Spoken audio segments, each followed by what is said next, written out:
नमस्कार, आप देख रहे हैं आज तक डिजिटल और मैं हूं आपके साथ अनूप आकाश वर्मा। दिल्ली के दंगों को 3 साल हो गए और इन 3 सालों में बहुत कुछ बदल गया। कुछ लोगों का दावा है कि वो बेगुनाह थे, लेकिन उन्हें रंजिश के चलते फंसा दिया गया और जिंदगी इस मुहाने पर आकर खड़ी हो गई है। वो कोर्ट कचहरी के चक्कर लगा रहे हैं और किसी तरीके से अपनी जिंदगी की गाड़ी को आगे बढ़ा रहे हैं। मेरे साथ पप्पू हैं जो अंडे की रेहड़ी लगाते हैं। गोकलपुरी का ये चौक है और इनका सामने मकान है और इसी मकान के सामने इनकी अंडे की रेहड़ी है। पप्पू जी, आपका जिस तरीके से मैं अभी बात कर रहा था आपसे, उस दिन क्या हुआ था? कैसे आपका नाम आया? कैसे आप फंसे? कैसे आप इस पूरे मकड़जाल में फंस गए जो दिल्ली दंगों के बाद लोग पकड़े? जैसे मैंने आज दुकान लगा रखी है, उस दिन भी दुकान लगा रखी थी। आज 3 साल 1 दिन हो गया है। उस दिन में दुकान लगा रखी थी मैंने। दंगों की भी सामने से आई और यहाँ से आई। हमने अपनी दुकान लगाई थी।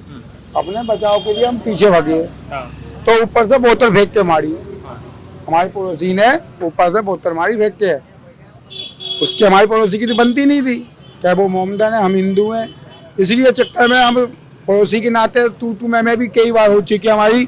उसने ऐसे टेम्पर अपने दंगों में उन्होंने कहा जी नाम लिखवा दो, एक लाठी में 2 निशान हो जाएंगे जूस वाले। आप कहाँ थे जब दंगे हो रहे थे? आप अपने घर पे था। अपने घर पे था, अपने बच्चे के साथ था। तो मैं अपने बचाव करूंगा, मैं अपनी पड़ोसी का। पुलिस आपको कब पकड़ कर ले गई? मुझे पुलिस पकड़ के ले गई 8 मार्च को। हमें पहली खबर मिल गया था कि इन्होंने हमें नाम लिखवा दिया।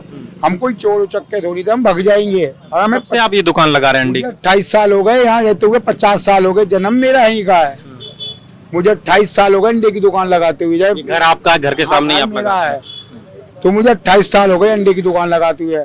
उस टाइम मैंने कॉल भी करी है, 100 नंबर में कॉल करी हुई है, आज भी है, और 102 में भी कॉल करी हुई है। उसके द्वारा मैंने 156(3) का मुकदमा भी डाल रखा है, जो 22 नंबर कमरे में चल रहा है मेरा मुकदमा। आपके ऊपर कौन कौन सी धाराएं लगी? मेरे 47, 48, 49, 380, 436। ये कितने दिन आप रह के आए जी? 1 महीना 5 दिन। अच्छा, जब आपको उठा कर ले गए थे 8 मार्च को? 8 मार्च को उठा के ले गए थे। बच्चे बहुत दिक्कत में आए, खर्चे पानी के लिए बदनामी भी मिली, हर चीज। बच्चों को स्कूल में ताने भी मिले, हर चीज। और चढ़ाओ बस ऐसा समय ऐसा था लॉकडाउन में, तो सबको झेलना पड़ा। अभी आप जमानत पर हैं बाहर? हाँ, जमानत पे है। कितना बदल गया, चूंकि अब देखिए मुकदमा भी लड़ना, काम भी संभालना कितना मुश्किल आ बहुत रही है। मुश्किल है जनाब, बहुत मुश्किल है। अपने बच्चों को भी संभालना और दुकान को भी संभालना, हर चीज को संभालना, बस सब कुछ बहुत मुश्किल है। जब तारीख पड़ती है, काम धंधा छोड़ के तारीख पे जाओ। मुजरिम का एक केस के 5-5 मुकदमे दे रखे हैं। 5-5 मुकदमे, और कोई छोटा मोटा थोड़ी लिखवा रखा उसने। 35 तोड़ा सोना, 15 लाख परस चांदी, इतना है उसके पास घर में, इतना पैसा। ये आपने लूट लिया, ये आरोप आप पर लगा? आरोप लगा हुआ हम पे, इतना का हमने लूट लिया है उसमें। घर के तो बर्तन बिके पड़े हैं उसके, हैं, इतना है। अब अगले महीने कोर्ट पे आएगी, कोर्ट पे देखी जाएगी।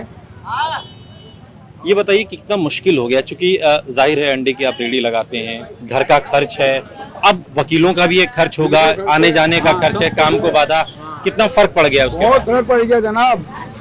वकील को एक बार जाओ 1000 रुपये लगता है वकील को।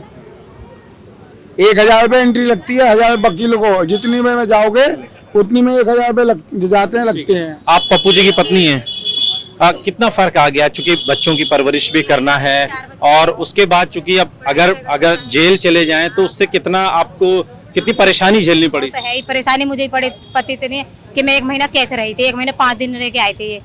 तो घर के खाने पीने को परेशान रहती कि भाई देखो, मुझे मेरे बच्चा प्राइवेट पढ़ता था, स्कूल छुड़वा दिया, फिर मैंने लॉकडाउन पड़ गया था, क्या करूँ? मेरे घर कोई खाने पीने वाला नहीं था। मेरा मजदूर आदमी, एक आदमी कितना कमा लेंगे रेडी, बताओ। फिर 4 बच्चों का खर्चा पानी उठाना मामूली बात थोड़ी। भैया दिल्ली में सब कुछ मोल का लेना खाना है, आप खुद समझ सकते हो कितना खर्चे रहते घर में।